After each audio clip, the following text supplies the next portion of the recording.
Are you one neck twist away from a stroke? Imagine walking into the chiropractor's office and not being able to walk out or not being able to talk. I know it sounds dramatic, but it's happened. You may recall seeing headlines such as this of a young Las Vegas mother who suffered a stroke after chiropractic manipulation. Or you may recall famous model Katie May, who tragically passed away also after getting her neck adjusted. Can a neck adjustment really cause stroke? Today, we're going to take a deep dive into what is called a vertebral artery dissection, what it is, how it's linked to cracking our necks or getting our necks cracked, and some signs that you should never ignore. I'm Dr. Swathi Laroyakun. I'm a vascular neurologist, and I've treated thousands of patients who've had stroke and other cerebrovascular diseases. My mission is to help you learn how to better protect your brain, how to make informed choices if you do decide you do want to get treatments done, as well as some signs and symptoms that you should look out for in the event you feel unwell and think you could be having a stroke. So if you've ever cracked your neck, or if you plan to go to see a chiropractor to get it cracked or adjusted, this video is for you. Let's break it down simply. What is a vertebral artery dissection? You have two vertebral arteries in the back of your neck, each supplying one side, right and left. These arteries, because they're in the back of your neck for some time, they are susceptible to tearing when we crack our neck or have it cracked. A dissection means that there's a tear. And so what happens is when you end up cracking your neck or having it cracked, you can form a tiny tear inside the vessel wall. This flap that forms from the tear can cause clots to form. This clot formation can then end up causing a stroke if the clot breaks off and goes to the brain. Now, some techniques that chiropractors use involve high amplitude, high velocity manipulation. And it's this high amplitude, high velocity type of adjustments that are more risky to cause those tears within the vertebral arteries. Here's the scary part. Most people that end up having these tears are young, healthy individuals like you and I. There's no telling who's going to have it and who's not. Some people do end up having underlying vascular disease that we wouldn't normally be aware of because they were fine before the dissection. But unfortunately, we end up diagnosing after the dissection because the dissection put them at risk of having issues. Now, let me be clear. Vertebral artery dissections are rare. They can occur in 1 to 100,000 to 1 in 1 million cases.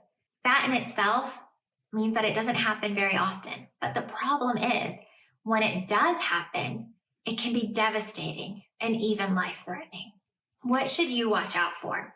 Well, if after getting your neck cracked, you start to have neck pain, that's worse. If you start to feel dizzy, nauseous, you start vomiting, any of those, that could be a sign that you're on your way to have a stroke. If you have slurred speech or vision changes, those could also be serious signs of stroke. Any sort of weakness on one side of the body versus the other, or even both sides, in this specific type of stroke can also be a sign that you're on your way of lifelong disability. Now, time is brain. If you do develop any of these symptoms, please call 911. Do not delay.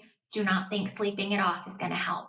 Time is brain, and we want to try to give you the best chance at recovery and longevity.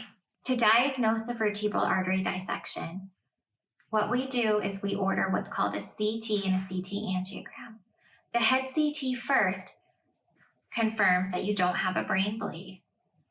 And the second test, which is called the CT angiogram, that's a dedicated test to look at the vertebral arteries as well as the carotid arteries that go from your neck to your brain.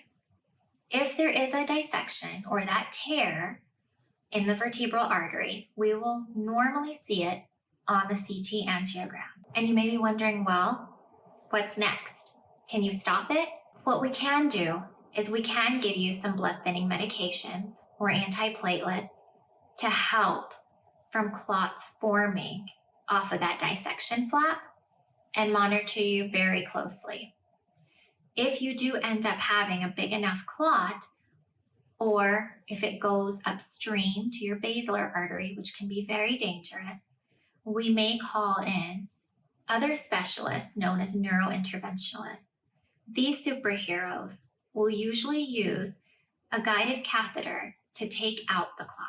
Most people do recover fairly well from dissections. However, it's the ones we can't get to or the ones that delay coming in that suffer the most. Here's the bottom line. Chiropractic manipulation can be helpful. Absolutely. However, you may want to avoid high velocity, high amplitude neck adjustments. Many chiropractors offer alternative treatments to help with that neck stiffness. And if you ever feel any unusual headaches, neck pain, or stroke symptoms, once again, please do not delay and please come into the ER right away. If you learned something today, please subscribe, give it a like, or share it to someone else. You never know, you might save a life. And if you're still wondering, what is a stroke? Or how would I recognize it? Well, I've got the video for you. Please watch my video, What is a Stroke? So click that thumbnail or find the link in the description below. Thanks so much for watching.